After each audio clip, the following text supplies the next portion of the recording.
Emiko's perspective. I step off the mule onto the bank of the river in Karwech. Most of the other expeditionaries are here as well. Lamo and Jay are both taking it as an extremely positive sign that we've already been invited to attend a ceremony like this. And I have to say I agree. Just me, or anyone else getting a bit of a somber vibe? Asked Victor, his eyebrow cocked in scrutiny. Kinda thought there'd be a bit more of a happy, joy of life, welcome to the world buddies atmosphere at an event like this. These guys look like they're going to a funeral. I look at the frack hand I can see, climbing the central thoroughfare to the palace.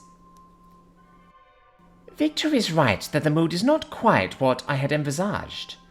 Heads hang low, feet tread slowly, and, in contrast to the usual motley of vibrant colours they wear, right now they're all dressed in the pale grey of undyed silks, not unreminiscent of Terran funerary white.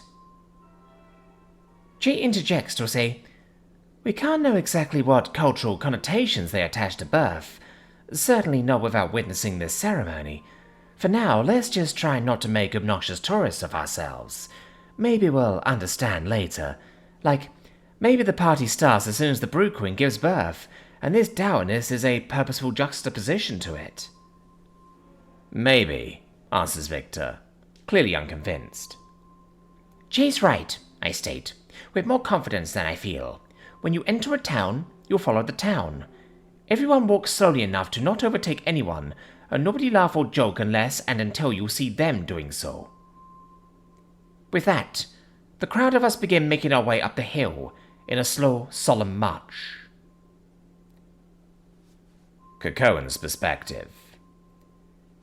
Murakav's agonized screams fill the air, as she is tended to by my father and the older architects. The boys in the orchestra play a mournful tune on their strings, in a vain attempt to beautify these very unbeautiful moments. I inspect the ceremonial axe club. The densest feeling piece of ironwood I've ever held. It is polished to a mirror sheen, and has the two plates of 3 different women serving as its blades. I bring the flesh of my palm to each, checking their sharpness. Each blade passes the inspection. I give a quiet exhale as I still myself to play my role. Out of my top 6 eyes, I see the crowd of Terrans enter, with only a few non-Terrans among them. Nanosa's man, it has been explained to me, underwent a painful trial, which bestowed him with the power of a death welder, not magic as they always insist. The 4-armed woman is apparently of a kind adjacent to death welderhood, and raised on a death weld by death welders. Other than those 2, most garden welders are not yet cleared to visit our city, for fear that they might suffer death or injury by someone who does not realize their relative weakness. The entire crowd of outsiders are garbed in wildly inappropriate dress, though I can tell that these clothes are different from their normal attire. I suppose their ways are different from ours, and just having them here in the first place is already enough to make this a most unorthodox birthing ceremony. At least their behavior is respectful, even if their dress isn't. They stand quietly in the back, their heads turned low. I do see 1 or 2 of them frowning quizzically at me, or more specifically at what I hold. Perhaps they use a different weapon for their birthing ceremonies. Some time passes as the hall sits in expectation until one of Mrakraz's brew takes a particularly painful bite of her insides, and she screams in pain. "Hey, Aunt!" she sobs. "It's too much! End it! End it! End it!" Kvirov, the head occulture, stands and turns his head to me. "The broodmother has asked 3 times, first woman." "Then I must oblige her," I answer gravely. The men part and allow me access to the woman. She is lying on her back, with her belly facing upward, her thorax and head bent at an awkward angle to let her see her brood as they make ripples in the soft armor of her underside. With the wisdom of age, the men each take 2 of her legs and hold them down to prevent her from thrashing. I move to her left to put her between myself and the audience and look down at her distressed face. Mrakav of the Lorican realm, daughter of broodling Kuritan of the Lokoran realm, and Lady Welkak of the Vehan realm, do you feel you have honorably discharged your duties as a woman? I do, she pants. Have you any regrets? I ask. I do not, she sobs. Are you prepared to meet the Weaver and accept her judgment? I am, she screams. Then I ask that you lie back, raise your chin, and give your life to your children. The woman lays her torso back against the floor, her head tilting back over the stone lip at the edge of the dais, exposing the unarmored flesh beneath her throat to me. I bring the blades of the axe club to the spot, making sure the swing will hit true. We honor your sacrifice, I proclaim, as I raise the weapon over my head. Emiko's perspective. I inwardly pray a silent prayer of thanks to the 7 gods of fortune that Samus excused herself from this event. With her arachnophobia, there is no way we would have avoided a scene. So, seems like they're Semelparity, observes Jay, as we step back onto the shuttle, finally out of earshot of any frackhand, and able to freely discuss what we just witnessed. Semelparity? Semelparity? Demands the gigantic Brit, incredulously. You not think that Semelparity is a bit too dry and academic of a word to describe whatever the hell that was, Jay? That was literally the grossest thing I've ever seen, and it ain't even close. We're lucky we got out of there with none of us having vomited. I nearly did, volunteers Toon quietly. That was a seppuku-style public ritual execution with a bladed fucking what, followed by a chest bursting that's gonna haunt my nightmares, and capped off with them tearing that woman's body apart. Her babies ate her alive from the inside out, and then her community fucking butchered her, he says, moderately frantically. Victor, I soothe, sit down and breathe.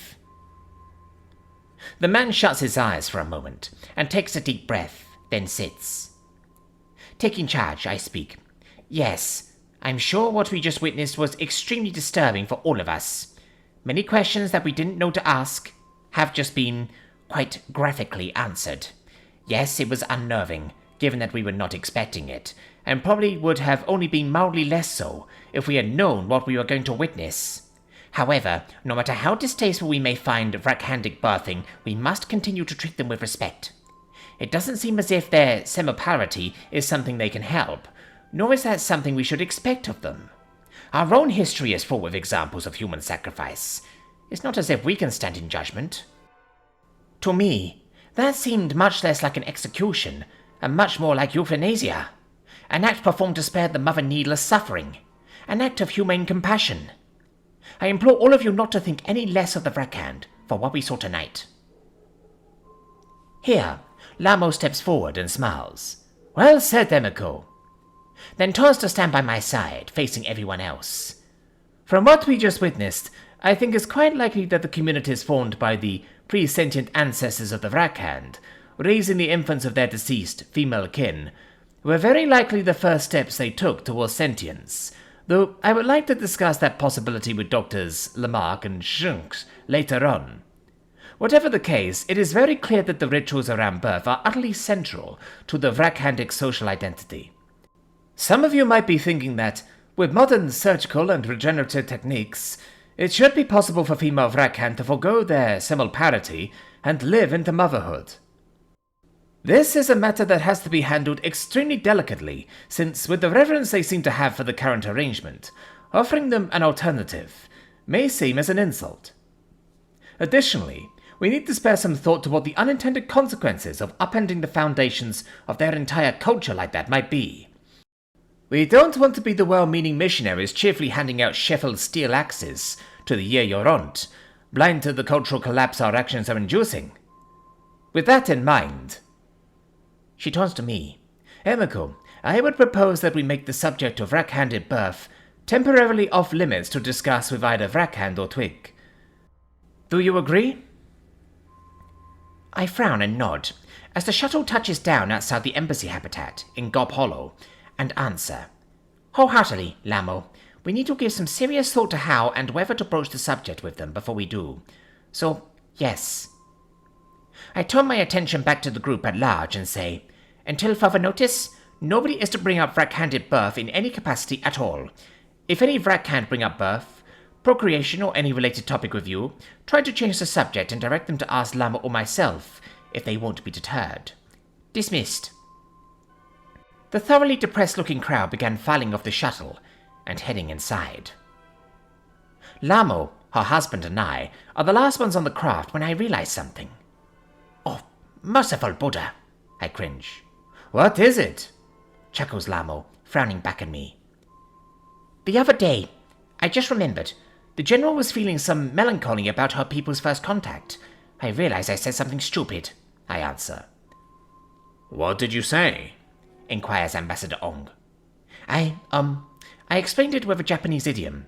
It's easier to give birth than to worry about it, I groan. Ah, chuckles Lamo sympathetically. Yes, that might not have been the most helpful comparison to make.